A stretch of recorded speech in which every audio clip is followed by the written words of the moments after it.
आज नहीं माधव, मैं आपको नहीं जाने दूंगा। सूर्यास्त होने को है। आज ये द्वंद समाप्त होकर रहेगा।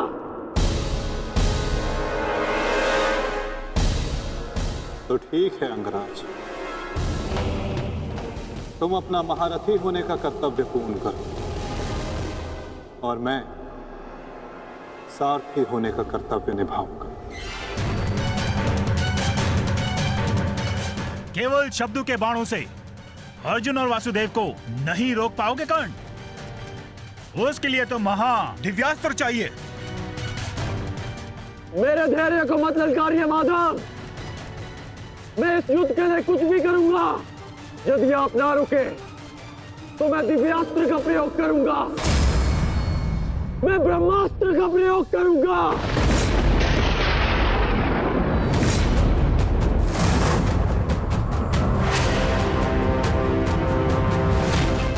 पराजय ने तो तुम्हारी बुद्धि तक हर ली अंगराज। ब्रह्मास्त्र का ज्ञान अर्जुन भी जानता है। यदि दो ब्रह्मास्त्र एक साथ टकराए तो इस युद्ध का ही नहीं, संपूर्ण सृष्टि का सर्वनाश हो जाएगा। मेरा कर्तव्य युद्ध समाप्त करना है मद्राज। सृष्टि की चिंता नारायण जाने। तुम्हें जो करना उचित लगे तुम कर सकते हो कर्ण, किंतु मेरे रुकने का समय अभी नहीं आया है।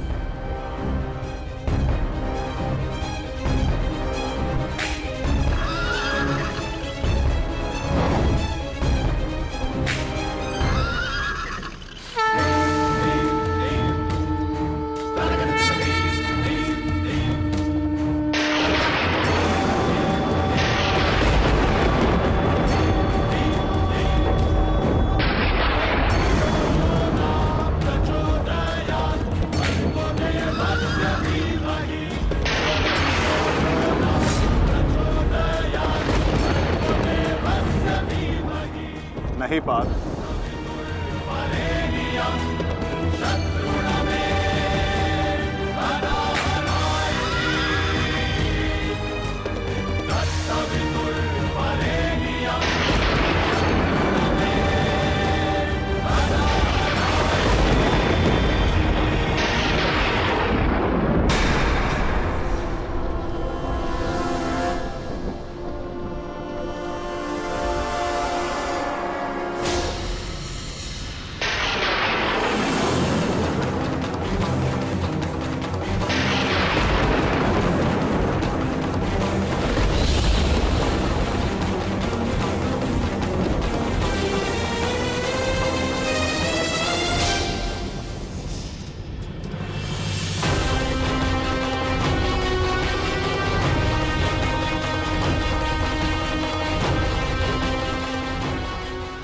जमदग्निपुत्र परशुराम तुम्हें श्राप देता हूं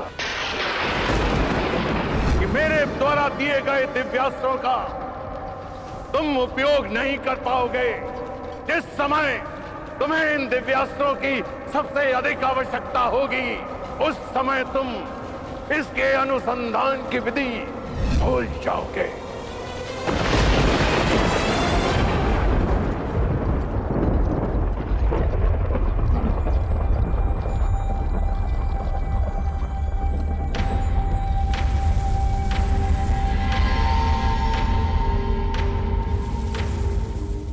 क्या हुआ अंगराज?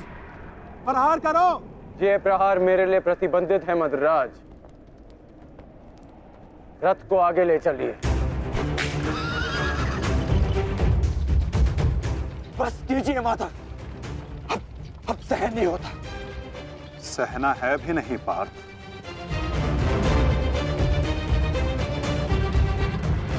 अब समय आ गया है।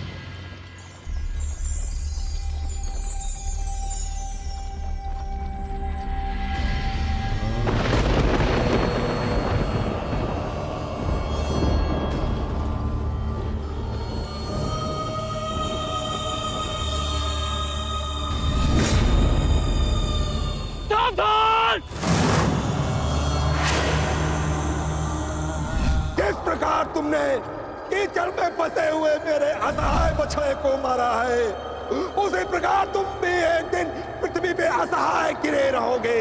मैं अग्निहोत्र ब्राह्मण विजय तुम्हें श्राप देता हूं।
समय आ गया है पार्थ।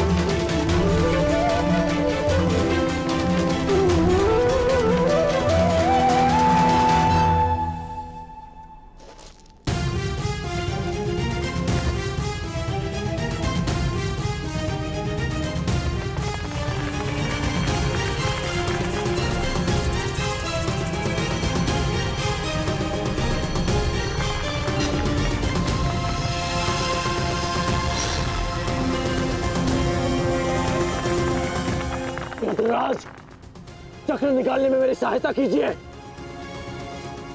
तुम भूल रहे हो अंगराज, मैं मद्राज हूं। ये राज्य मुझे जन्म और प्रताप से मिला है, किसी के दान से नहीं। भले ही मैं तुम्हारा सारथी हूं, परंतु परिचालक नहीं। तुम सूत पुत्र हो, तुम स्वयं अपने रथ का चक्र निकालो।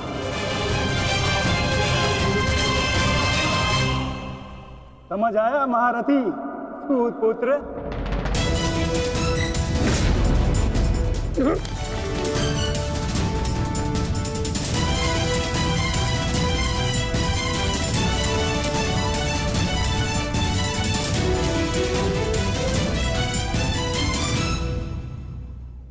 अंगराज को युद्ध का आवाहन दो पार्थ।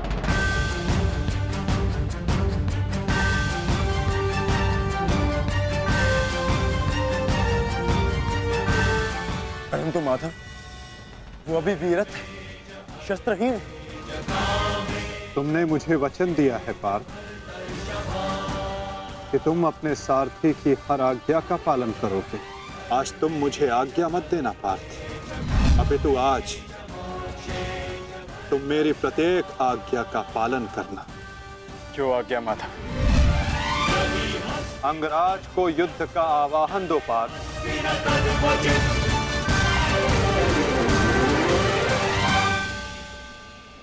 अंगराज, मैं तुम्हें युद्ध के लिए आवाहन करता हूं।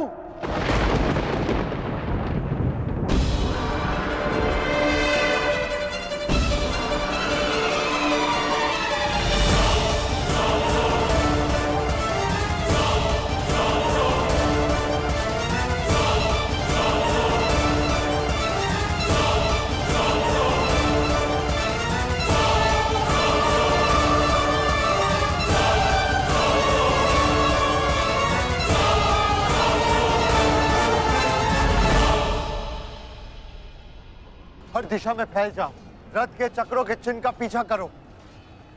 हमें शीघ्र ही अर्जुन तक पहुंचना है। सारथी, आगे बढ़ो।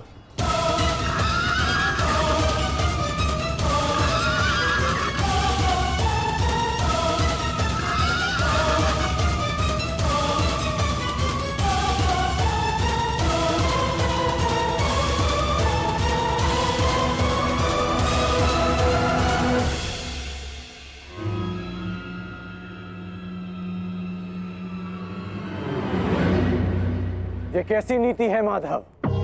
इस समय अर्जुन रथ पर है और मैं रथ विहीन। ये नीति नहीं है। नीति तो ये भी नहीं अंगराज कि एक भागते हुए योद्धा पर प्रहार किया जाए, उसे युद्ध के लिए ललकारा जाए, जो तुमने किया।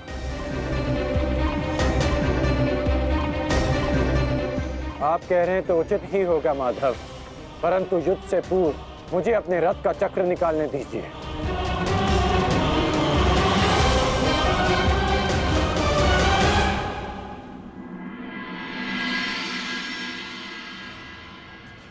अर्जुन कहाँ है? सूर्यास्त होने में ज्यादा विलंब नहीं और अर्जुन का कुछ पता नहीं चल रहा।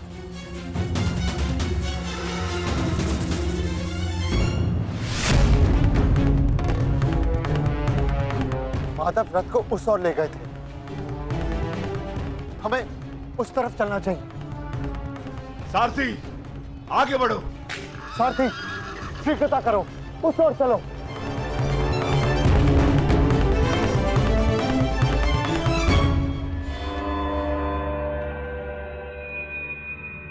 नहीं अंगराज, सूर्यास्त होने को है, समय शेष नहीं है। तुम्हें अभी और इसी क्षण युद्ध करना होगा।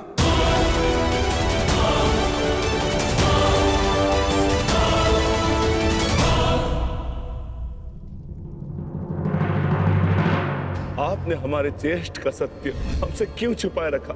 बताइए माता।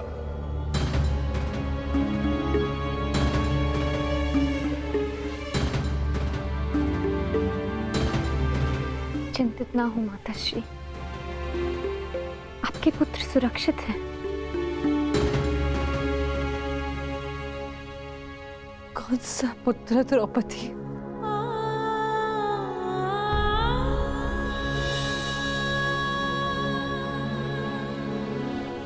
तुम भी एक माता हो यज्ञसेनी, यदि तुम्हें ये विकल्प दिया जाए कि तुम्हारा एक पुत्र जीवित होगा और एक को अपने प्राण देने होंगे, तुम किसे चुनोगी? बताओ द्रौपदी, क्या ऐसा निर्णय लेने का साहस है तुम्हें? उत्तर दो मुझे।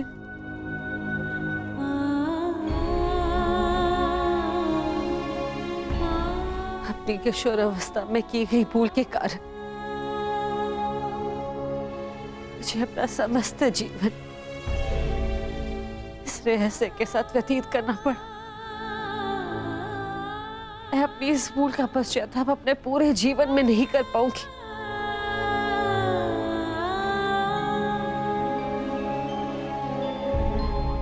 मैं अपना जीवन अपने 5 पुत्रों के साथ व्यतीत कर रही थी।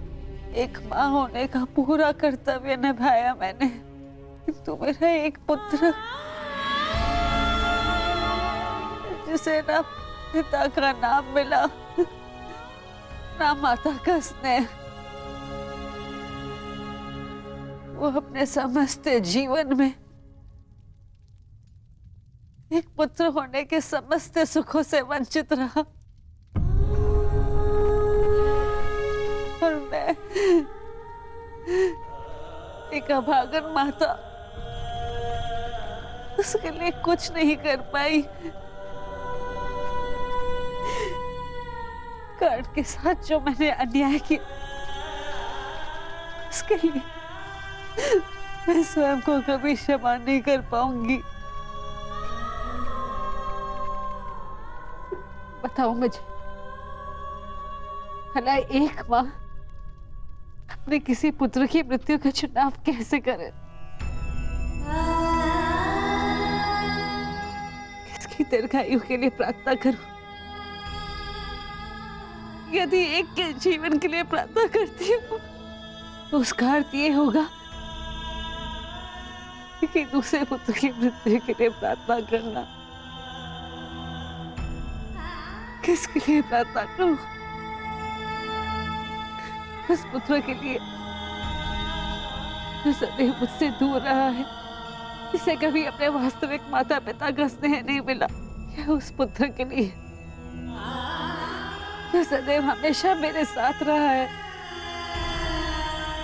इसका पालन पोषण मैंने अपने हाथों से किया है। बताओ द्रौपदी, मैं किसके लिए प्रार्थना करूं? किसके लिए?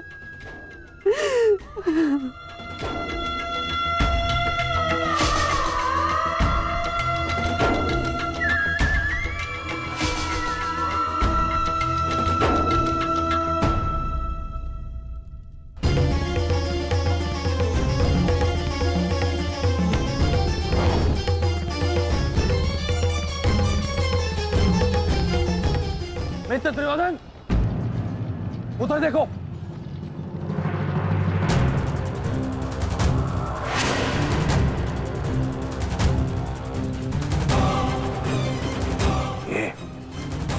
ये पांडव एक साथ उसी ओर जा रहे हैं जिस ओर मित्र कर्ण गया है, अर्जुन के पीछे। अवश्य कोई योजना है, अवश्य कोई योजना है। मुझे कर्ण की सहायता के लिए उसके पास जाना होगा। अश्वत्थामा, मित्र, तुम्हें क्या लगता है इसमें पांडवों की क्या मंशा है?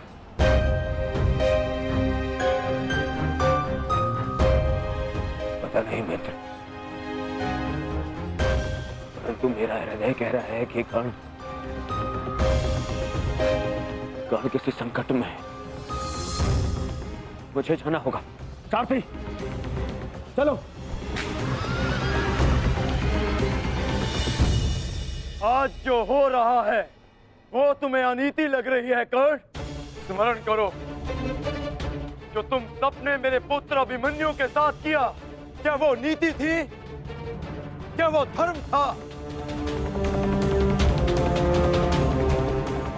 उस निहत्थे पर तुम सबने निर्दयता से प्रहार किए। उसकी मृत्यु को कठिन बनाकर तुम सबने मनोरंजन किया। वीरथ और शस्त्रहीन अभिमन्यु भी था कर्ण। क्या तुम सबने उसके साथ न्याय किया? यदि वो अनीति नहीं थी तो भला ये अनीति कैसे हो सकती है कर्ण? परंतु मैं अभिमन्यु का पिता हूं। मैं तुम्हें एक घड़ी का समय देता हूं कर्ण। सज्ज हो जाओ।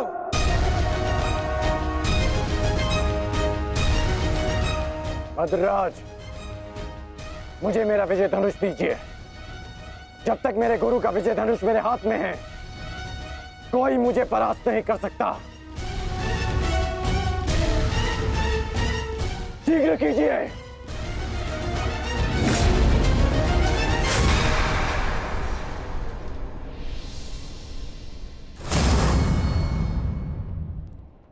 सोच क्या रहे हैं मद्रराज? क्या एक सारथी की भांति आप आज्ञा का पालन करेंगे, या नकुल और सहदेव के मामा होने के नाते विश्वासघात?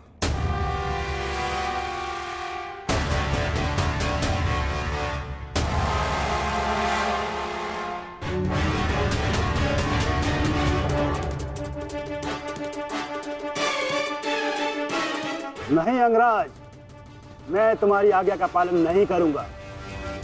ये तो तुम्हारी करनी है अंगराज। एक महारथी को तुमने अपना सारथी बनाया, उसका अपमान किया, इसका दंड तो अवश्य मिलेगा।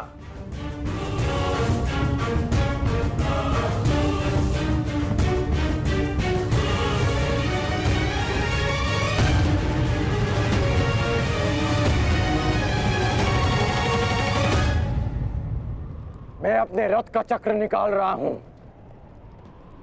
यदि पीठ पे वार करना चाहते हो तो करो अर्जुन।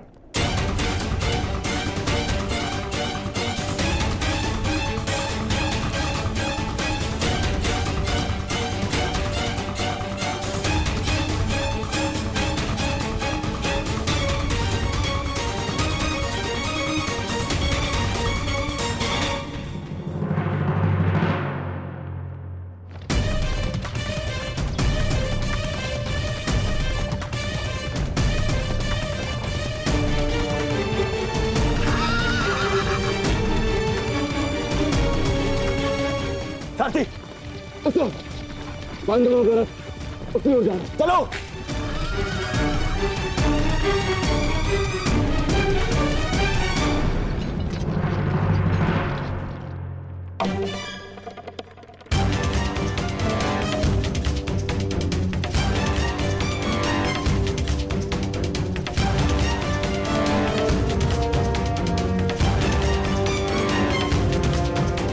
समय समाप्त हो रहा है पार्थ, सूर्यास्त होने वाला है।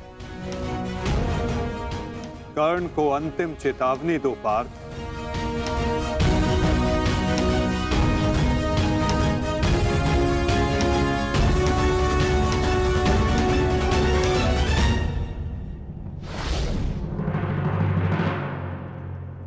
मैं तुम्हें अंतिम चेतावनी देता हूं कर्ण, युद्ध के लिए सज्ज हो जाओ।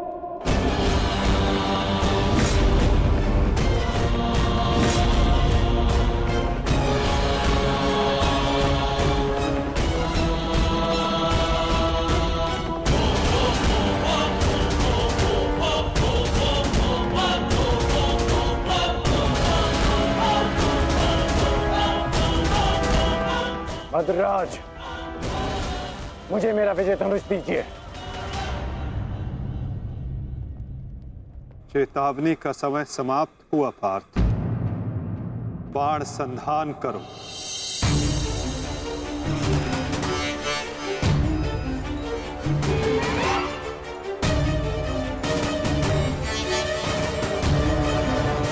प्रहार कीजिए अंगराज। मैं निशस्त्र पर प्रहार नहीं करता सत्यसेन, इससे योद्धा की कायरता सिद्ध होती है। तो माधव, माधव वो निहत्था है। नहीं पार्थ, अंगराज अभी आक्रमण कर रहे हैं।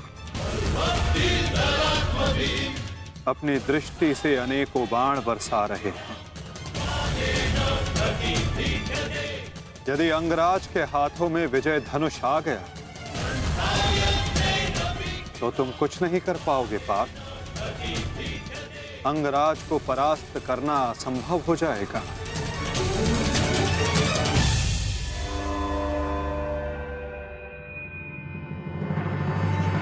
प्रहार करो पार्थ, प्रहार करो।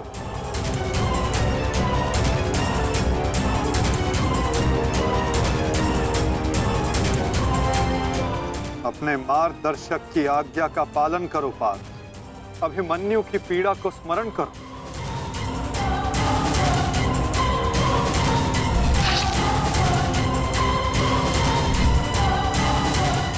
प्रहार करो पार्थ, प्रहार करो।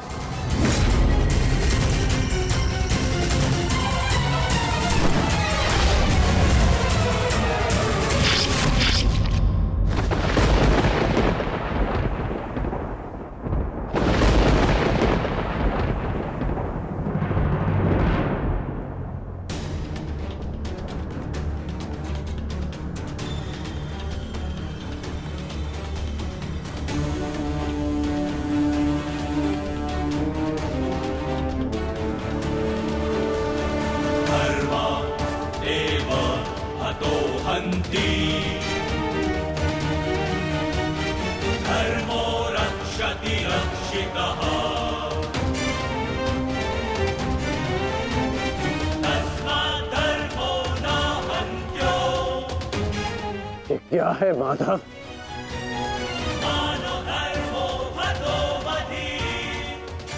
अंत।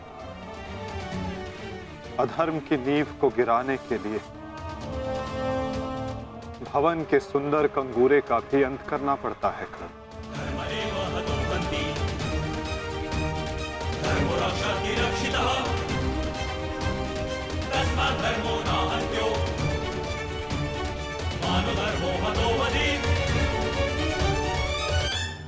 प्रहार करो पार्थ,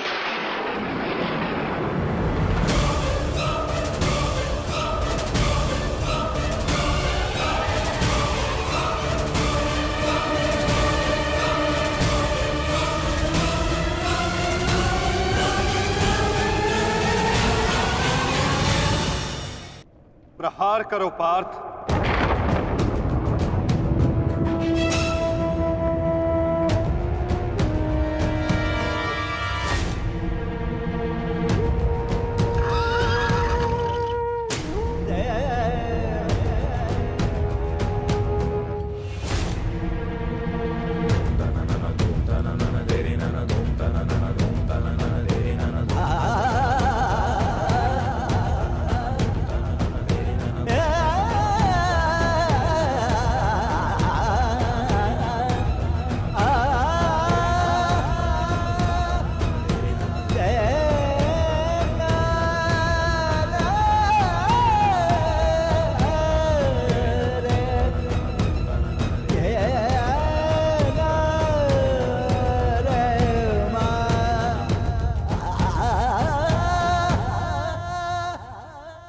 समय व्यर्थ मत करो पार्थ।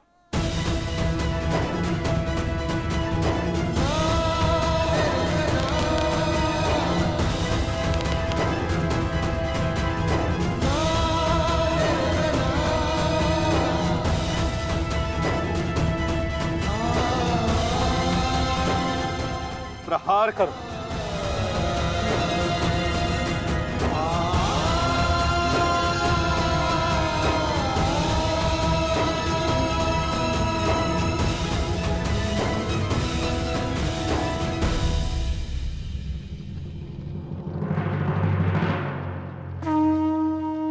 नहीं अर्जुन, रुक जाओ।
तो क्या ये आपका न्याय है?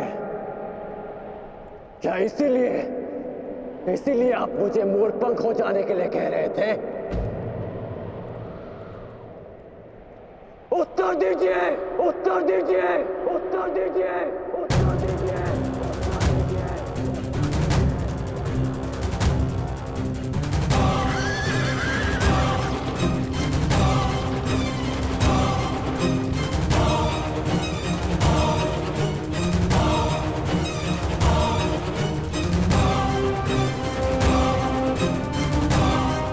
उत्तर दीजिए माधव।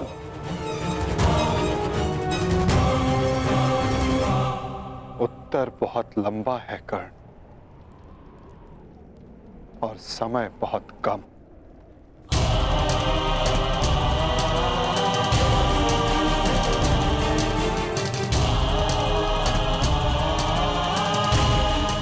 परंतु अपने मित्र के प्रश्नों का उत्तर मैं अवश्य दूंगा।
कुछ प्रश्न ऐसे होते हैं मित्र, जिनके उत्तर सबके सामने नहीं दिए जाते, जो केवल आत्मा से आत्मा को मिलते हैं। अब समय थम गया है, पूछो, क्या प्रश्न है तुम्हारे मन में?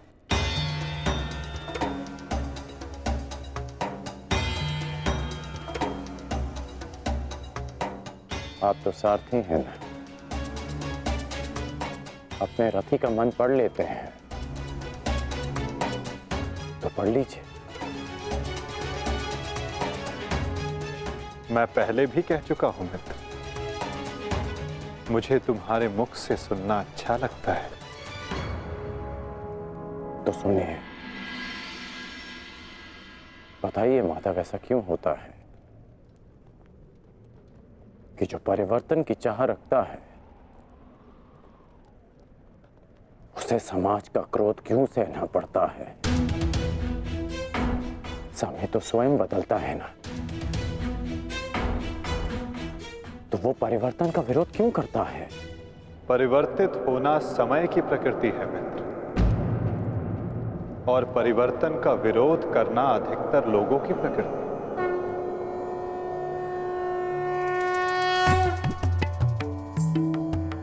परिवर्तन के कारण मनुष्य को अस्थिर होना पड़ता है, और यही अस्थिरता मनुष्य को पीड़ा देती है मित्र।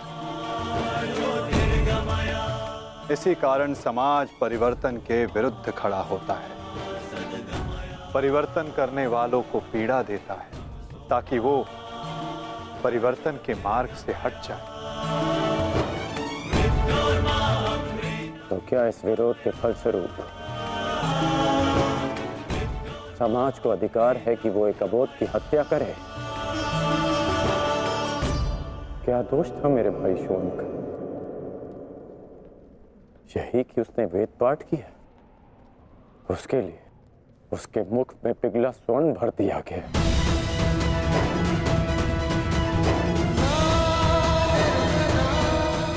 क्या कोई विद्या सीखना दोष है माधव? आप ही कहते हैं ना कि सबकी आत्मा एक है। यदि ऐसा है माधव, तो शरीर को जाति के बंधनों में क्यों बांधा जाता है? क्यों गुरु द्रोण ने मुझे जाति के नाम पर शिक्षा नहीं दी? मैं केवल और केवल राजकुमारों को ही शिक्षा देता हूँ। विश्व के इतने घातक अस्त्र होने के पश्चात भी रंगभूमि में क्यों मुझे प्रदर्शन करने से रोका गया? तुम्हें द्वंद्व की अनुमति कदापि नहीं मिल सकती। अर्जुन कुरुवंशी है, अर्जुन क्षत्रिय है, अर्जुन राजकुमार है, और तुम केवल एक सूत पुत्र हो। सूत पुत्र। क्यों हर बार मेरे कौशल को सूत पुत्र कहकर दबा दिया जाता है?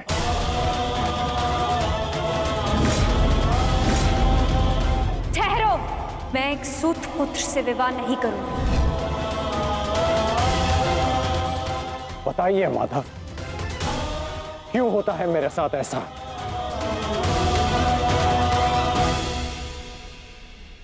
चूंकि तुम विशेष थे कर्ण,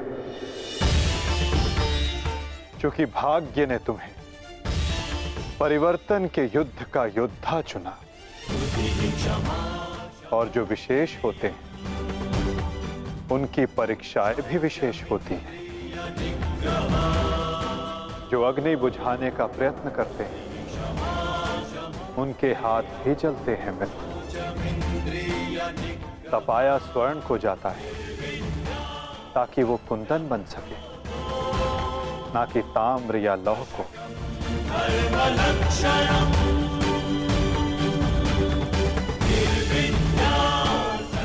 मेरी दृष्टि से देखो मित्र, आज तुमसे बड़ा पराक्रमी, तुमसे बड़ा शूरवीर और कोई नहीं मेरी दृष्टि में। अर्जुन भी नहीं मित्र। परिवर्तन की चिंगारी जो तुमने संसार में लगाई है मित्र, वो एक दिन सूर्य बनकर समस्त संसार को अलौकित करेगी, संसार को आशा देगी। परंतु मेरे जीवन में आशा की किरण आप थे माधव। आप मेरी प्रेरणा थे, फिर क्यों अन्याय किया आपने मेरे साथ? आप तो जानते थे ना कि मैं सूत पुत्र नहीं हूं, फिर क्यों सदा मेरे और अर्जुन के द्वंद्व को रोका आपने? और आज भी युद्ध भूमि से दूर मुझे आप यहां ले आए। क्यों धर्म के रथ पर बैठकर आपने अधर्म का बाण चलाया? क्यों माधव?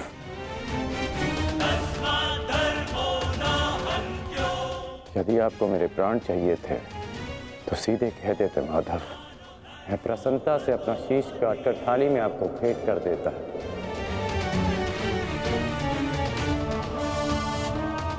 क्यों ये छल किया आपने? जब मैं रथ विहीन था तो क्यों मुझ पर प्रहार करवाया? क्या ये धर्म स्थापना है? क्या ये आपके अवतार का उद्देश्य है? बोलिए माधव।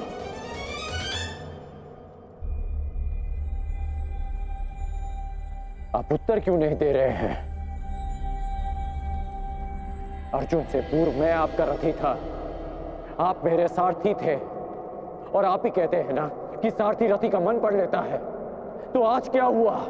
आपको मेरे प्रश्न पता है, फिर उसके उत्तर क्यों नहीं दे रहे हैं आप? बोलिए।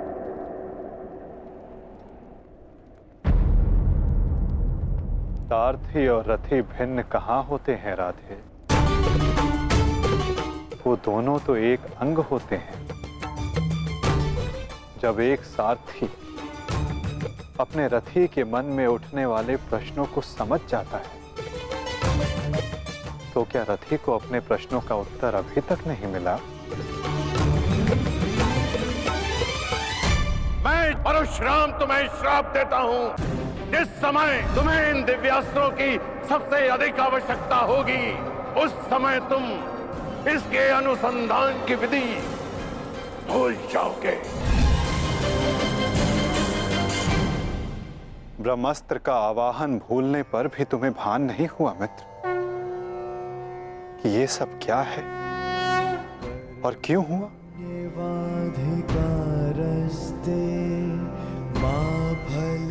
तुम्हें यहाँ खींच कर लाना मेरी विवशता थी मित्र।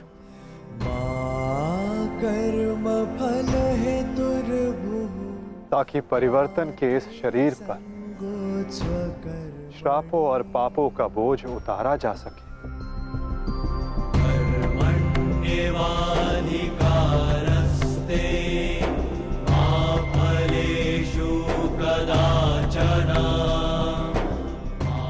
तुम्हारे रथ का चक्का पहली बार नहीं फंसा है कर्ण। स्मरण है पहली बार तुम्हारे रथ का चक्का कहाँ फंसा था?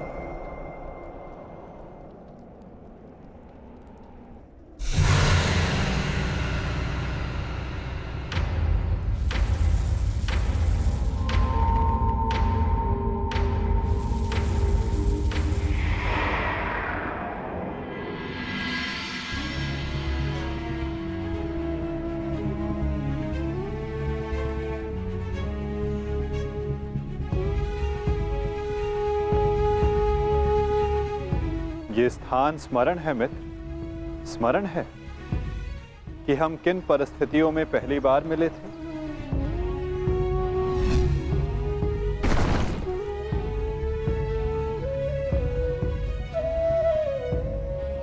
वर्तमान के कर्म भविष्य में फलदायी होते हैं अंगराज। कोई ऐसा कार्य मत करना कि भविष्य पीड़ादायी हो। कर्म मनुष्य के मार्ग चुनने से निश्चित होता है अंगराज। प्रश्न ये करना चाहिए कि मार्ग कौन सा चुना जाए, क्योंकि लक्ष्य उत्तम होने पर भी यदि मार्ग अनुचित हो तो लक्ष्य प्राप्ति असंभव है।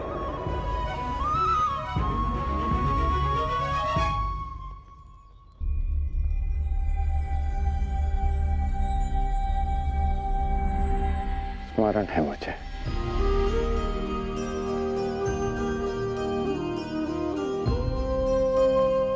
मैं प्रारब्ध बदलना चाहता था मित्र, किंतु दुर्भाग्य समय प्रबल है। तुम्हारे वचनों के कारण, श्रापों के कारण और पापों के कारण इस वर्तमान स्थिति में आना ही पड़ा कर्ण। वचन और श्राप,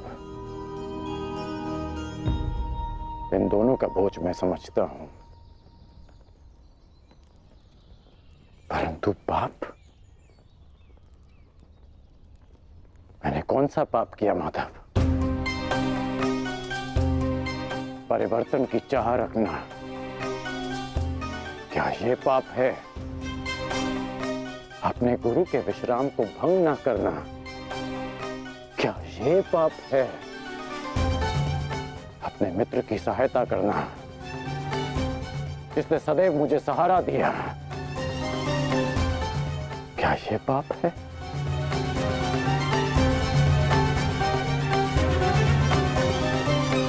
मौन क्यों हैं आप?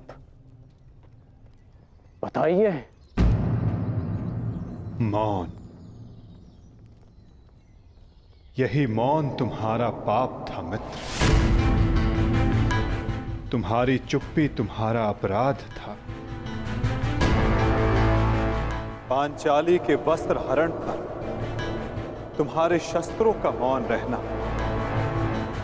अपराध था मित्र। होश में आओ दुर्योधन, तुम्हारा प्रतिशोध पूर्ण हुआ, मत करो यह अनर्थ। प्रतिशोध तो अभी आरंभ हुआ है मित्र, और अब इसके मध्य में तुम्हें भी नहीं आने दूंगा।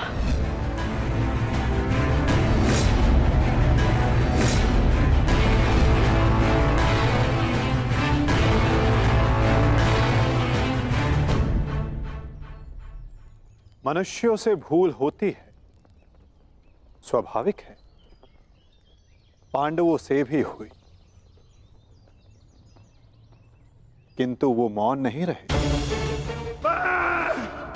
पांडुपुत्र भीम, यह प्रतिज्ञा लेता हूं, पर यही जंगल तोड़कर तुम्हारा प्राण ले लूंगा दुर्योधन। आज्ञा दीजिए भ्राताश्री, हम इनका सर्वनाश कर देंगे। हाँ ज्येष्ठ, क्या तो हमारे प्राण ले लीजिए, जब हमें इनके प्राण लेने की आज्ञा दीजिए। अधर्म के विरुद्ध उन्होंने स्वर उठाया और इसी कारण मुझे उनके पक्ष में जाना पड़ा मित्र, और तुम मौन रहे, इसलिए मैं तुम्हारा साथ नहीं दे सका मित्र।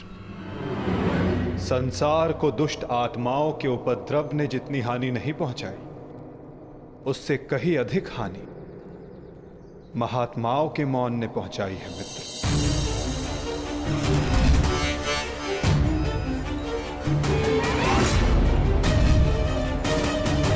अभिमन्यु के वध पर तुम्हारा मौन पाप था मित्र।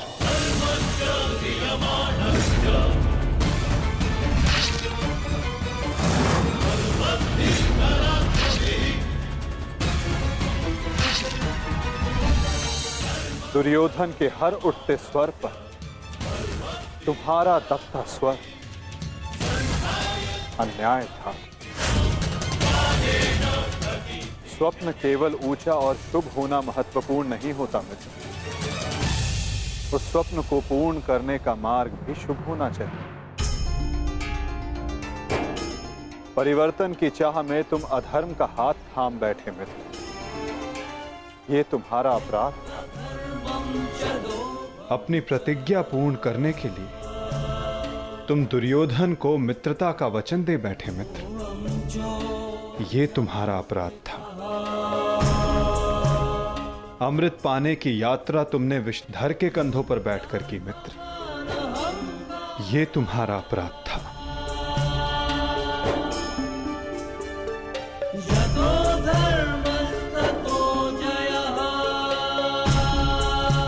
समय बहुत कम मनुष्यों को संकेत देता है कि उनका चुना गया मार्ग अनुचित है। मैंने भी तुम्हें कई बार संकेत देने का प्रयास किया मित्र,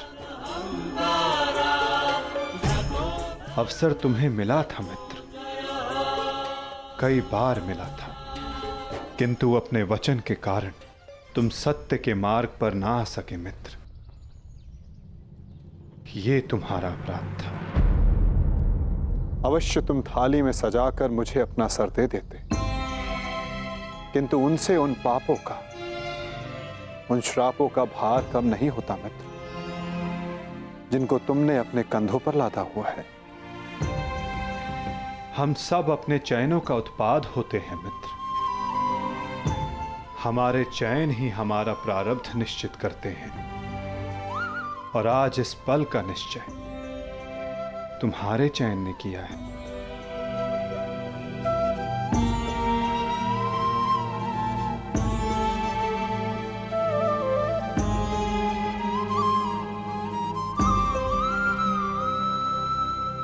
और मुझे देखो मित्र, मित्र के रूप में मैंने तुम्हारा चयन किया। इस कारण इस पीड़ा का भागीदार मैं भी बन रहा हूं। मैं तुम्हें सदा शांति देना चाहता था मित्र, तुम्हें इस जन्म में हर पाप से मुक्त कर देना चाहता था मित्र। इसलिए मैं तुम्हें यहां खींच कर लाया।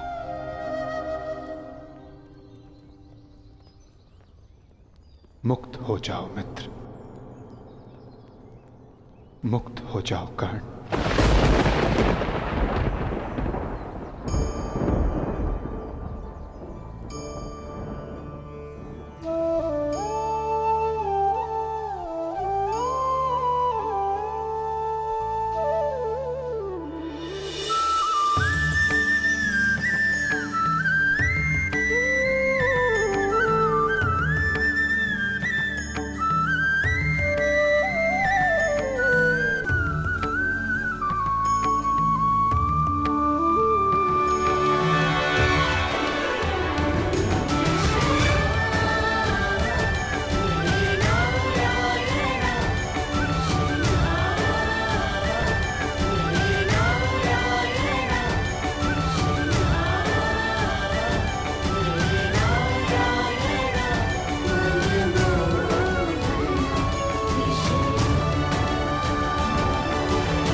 आपने उचित कहा है कि हम सब अपने चयन का उत्पाद हैं।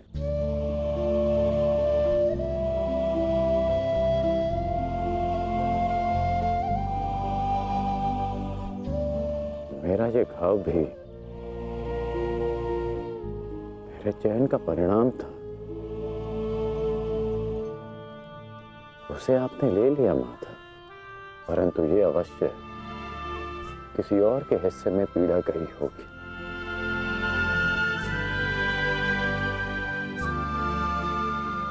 ये पीड़ा किसके हिस्से में गई होगी माता? उसे, जो नहीं चाहता कि किसी और को पीड़ा सहनी पड़े। पीड़ा को टाला नहीं जा सकता मित्र, किंतु बांटा अवश्य जा सकता है। एक मित्र ही मित्र की पीड़ा बांटता है।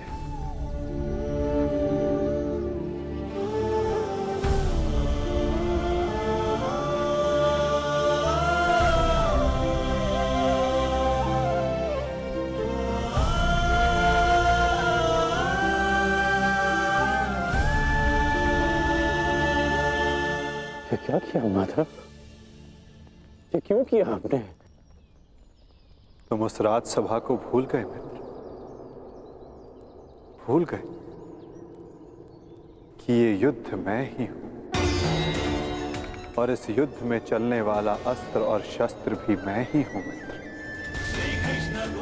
उन शस्त्रों से लगने वाला घाव भी मैं हूं, और उन घाव का उपचार भी मैं हूं। इस युद्ध में विजयी होने वाला मैं हूं, और मृत्यु का आलिंगन करने वाला भी मैं ही हूं मित्र।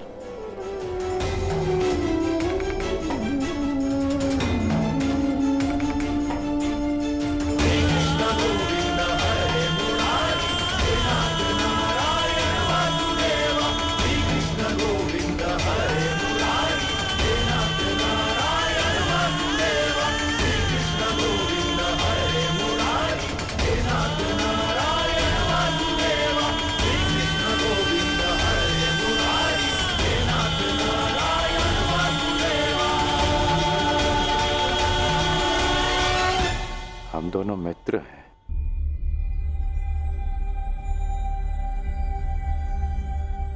इस लोक को छोड़ने से पूर्व मैं अपनी पीड़ा अपने मित्र को नहीं दे सकता।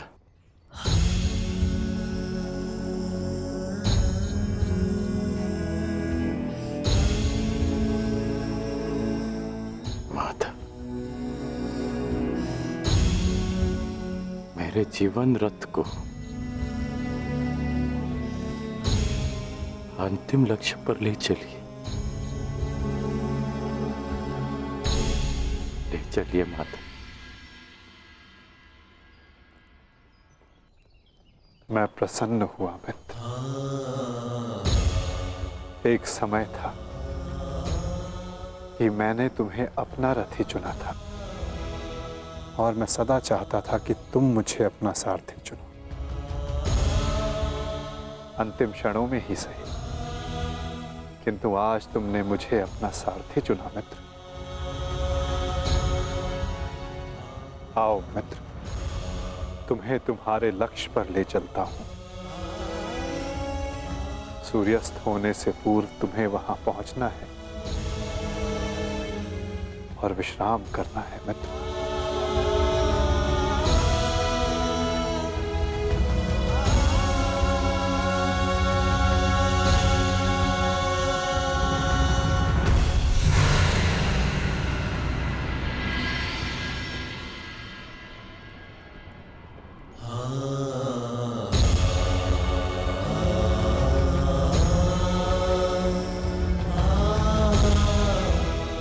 अपने चयन की नियति स्वीकार करने को सज्ज हो जाओ मित्र।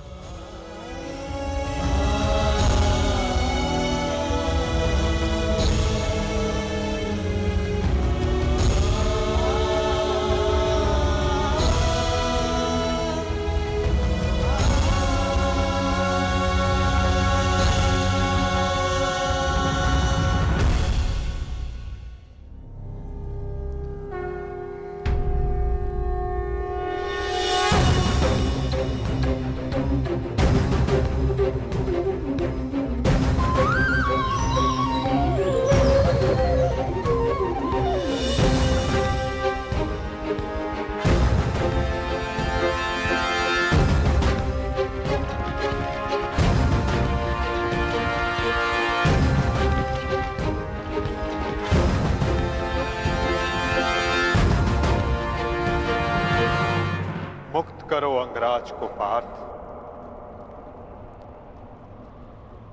अंजलि का अस्त्र का प्रयोग करो।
बाण संधान करो पार्थ। माधव, मेरे हाथ कांप रहे हैं। नहीं पार्थ, तुम पाप नहीं कर रहे, पुण्य कर रहे हो। तुम एक सदात्मा को उसके भार से मुक्त कर रहे हो।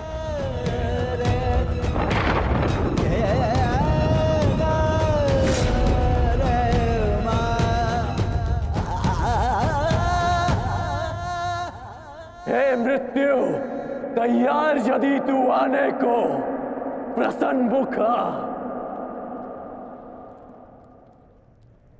द्वार खुला है, तेरा स्वागत प्रसन्न मुखा।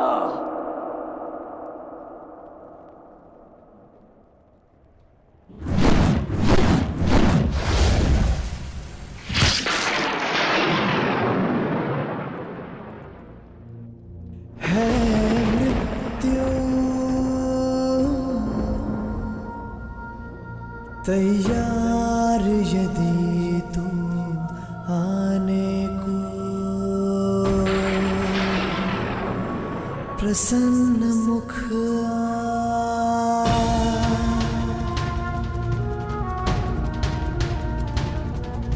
द्वार खुला है, तेरा स्वागत वीर खड़ा द्वारे अभयागत। द्वार खुला है, तेरा स्वागत वीर खड़ा द्वारे अभयागत।